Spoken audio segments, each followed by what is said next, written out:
Chapter 2. With the Grandfather. After Detta had disappeared, the uncle sat down again on the bench, blowing big clouds of smoke out of his pipe. He did not speak, but kept his eyes fastened on the ground. In the meantime Heidi looked about her, and discovering the goat-shed, peeped in. Nothing could be seen inside. Searching for some more interesting thing, she saw 3 old fir-trees behind the hut. Here the wind was roaring through the branches, and the tree-tops were swaying to and fro. Heidi stood still to listen. After the wind had ceased somewhat, she walked round the hut back to her grandfather. She found him in exactly the same position, and planting herself in front of the old man, with arms folded behind her back, she gazed at him. The grandfather, looking up, saw the child standing motionless before him. "What do you want to do now?" he asked her. "I want to see what's in the hut," replied Heidi. "Come then." And with that the grandfather got up and entered the cottage. "Take your things along," he commanded. "I do not want them any more," answered Heidi. The old man, turning about, threw a penetrating glance at her. The child's black eyes were sparkling in expectation of all the things to come. "She is not lacking in intelligence," he muttered to himself. Aloud he added, "Why don't you need them any more?" "I want to go about like the light-footed goats." "All right, you can. But fetch the things, and we'll put them in the cupboard."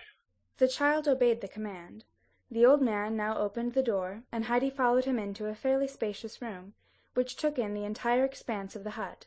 In one corner stood a table and a chair, in another the grandfather's bed. Across the room a large kettle was suspended over the hearth, and opposite to it a large door was sunk into the wall. This the grandfather opened. It was the cupboard in which all his clothes were kept. In one shelf were a few shirts, socks, and towels, on another a few plates, cups, and glasses, and on the top shelf Heidi could see a round loaf of bread, some bacon and cheese. In this cupboard the grandfather kept everything that he needed for his subsistence. When he opened it, Heidi pushed her things as far behind the grandfather's clothes as she could reach. She did not want them found again in a hurry. After looking around attentively in the room, she asked, "Where am I going to sleep, Grandfather?" "Wherever you want to," he replied. That suited Heidi exactly. She peeped into all the corners of the room, and looked at every little nook to find a cozy place to sleep. Beside the old man's bed she saw a ladder. Climbing up, she arrived at a hayloft, which was filled with fresh and fragrant hay. Through a tiny round window she could look far down into the valley. "I want to sleep up here," Heidi called down. "Oh, it is lovely here. Please come up, Grandfather, and see it for yourself." "I know it," sounded from below.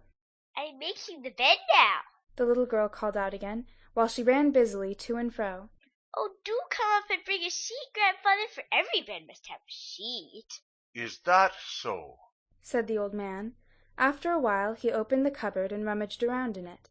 At last he pulled out a long coarse cloth from under the shirts. It somewhat resembled a sheet, and with this he climbed up to the loft. Here a neat little bed was already prepared. On top the hay was heaped up high, so that the head of the occupant would lie exactly opposite the window. The grandfather was well pleased with the arrangement. To prevent the hard floor from being felt, he made the couch twice as thick. Then he and Heidi together put the heavy sheet on, tucking the ends in as well. Heidi looked thoughtfully at her fresh new bed and said, "Grandfather, we've forgotten something." "What?" he asked. "I have no cover. When I go to bed, I always creep in between the sheet and the cover." "What shall we do if I haven't any?" asked the grandfather. "Never mind. I'll just take some more hay to cover me," Heidi reassured him, and was just going to the heap of hay when the old man stopped her. "Just wait 1 minute," he said, and went down to his own bed. From it he took a large, heavy linen bag and brought it to the child. "Isn't this better than hay?" he asked. Heidi pulled the sack to and fro with all her might, but she could not unfold it, for it was too heavy for her little arms. The grandfather put the thick cover on the bed while Heidi watched him. After it was all done, she said, "What a nice bed I have now, and what a splendid cover. I only wish the evening was here, that I might go to sleep in it." "I think we might eat something first," said the grandfather. "Don't you think so?" Heidi had forgotten everything else in her interest for the bed, But when she was reminded of her dinner, she noticed how terribly hungry she really was. She had only had a piece of bread and a cup of thin coffee very early in the morning, before her long journey. Heidi said approvingly, "I think we might, Grandfather." "Let's go down then, if we agree," said the old man, and followed close behind her. Going up to the fireplace, he pushed the big kettle aside, and reached for a smaller one that was suspended on a chain. Then, sitting down on a three-legged stool, he kindled a bright fire. When the kettle was boiling, the old man put a large piece of cheese on a long iron fork, and held it over the fire, turning it to and fro till it was golden brown on all sides. Heidi had watched him eagerly. Suddenly she ran to the cupboard. When her grandfather brought a pot and the toasted cheese to the table, he found it already nicely set, with 2 plates and 2 knives and the bread in the middle. Heidi had seen things in the cupboard, and knew that they would be needed for the meal. "I'm glad to see that you can think for yourself," said the grandfather, while he put the cheese on top of the bread. "but something is missing yet." Heidi saw the steaming pot, and ran back to the cupboard in all haste. A single little bowl was on the shelf. That did not perplex Heidi, though, for she saw 2 glasses standing behind. With those 3 things she returned to the table. "You certainly can help yourself. Where shall you sit, though?" asked the grandfather, who occupied the only chair himself. Heidi flew to the hearth, and bringing back a little stool, sat down on it. "Now you have a seat, but it is much too low. In fact, you are too little to reach the table from my chair. Now you shall have something to eat at last." And with that the grandfather filled the little bowl with milk. Putting it on his chair, he pushed it as near to the stool as was possible, and in that way Heidi had a table before her. He commanded her to eat the large piece of bread and the slice of golden cheese. He sat down himself on the corner of the table, and started his own dinner. Heidi drank without stopping, for she felt exceedingly thirsty after her long journey. Taking a long breath, she put down her little bowl. "How do you like the milk?" the grandfather asked her. "I have never tasted better," answered Heidi. "Then you shall have more." And with that the grandfather filled the little bowl again. The little girl ate and drank with the greatest enjoyment. After she was through, both went out into the goat shed. Here the old man busied himself, and Heidi watched him attentively while he was sweeping and putting down fresh straw for the goats to sleep on. Then he went to the little shop alongside, and fashioned a high chair for Heidi, to the little girl's greatest amazement. "What is this?" asked the grandfather. "This is a chair for me. I am sure of it because it is so high. How quickly it was made!" said the child, full of admiration and wonder. "She knows what is what, and has her eyes on the right place," the grandfather said to himself, while he walked around the hut, fastening a nail or a loose board here and there. He wandered about with his hammer and nails, repairing whatever was in need of fixing. Heidi followed him at every step, and watched the performance with great enjoyment and attention.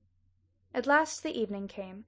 The old fir trees were rustling, and a mighty wind was roaring and howling through the tree tops. Those sounds thrilled Heidi's heart and filled it with happiness and joy.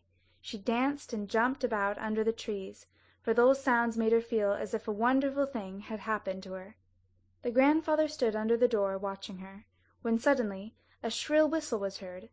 Heidi stood still, and the grandfather joined her outside. Down from the heights came one goat after another, with Peter in their midst. Uttering a cry of joy, Heidi ran into the middle of the flock, greeting her old friends. When they had all reached the hut, they stopped on their way, and 2 beautiful slender goats came out of the herd, one of them white and the other brown. They came up to grandfather, who held out some salt in his hands to them, as he did every night. Heidi tenderly caressed first one and then the other, singing beside herself with joy. "Are they ours, Grandfather? Do they both belong to us? Are they going to the stable? Are they going to stay with us?" Heidi kept on asking in her excitement. The grandfather hardly could put in a "Yes, yes, surely," between her numerous questions. When the goats had licked up all the salt, the old man said, "Go in, Heidi, and fetch your bowl and the bread." Heidi obeyed and returned instantly.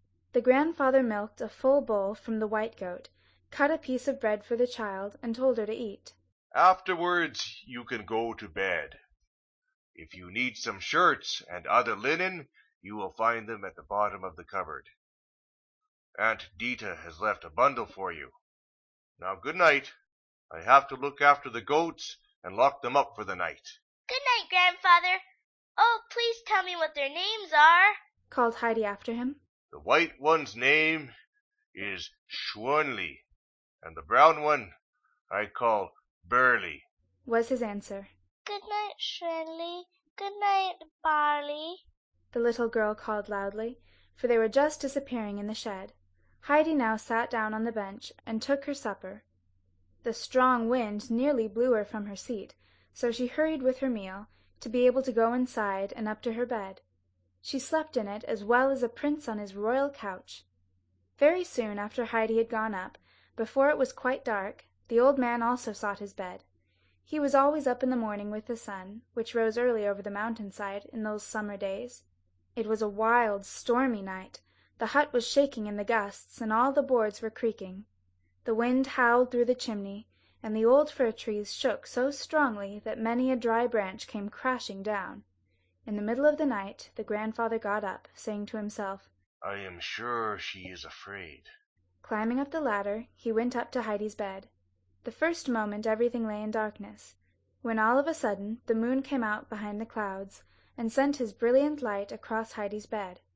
Her cheeks were burning red, and she lay peacefully on her round and chubby arms. She must have had a happy dream, for she was smiling in her sleep. The grandfather stood and watched her, till a cloud flew over the moon, and left everything in total darkness. Then he went down to seek his bed again. End of Chapter 2.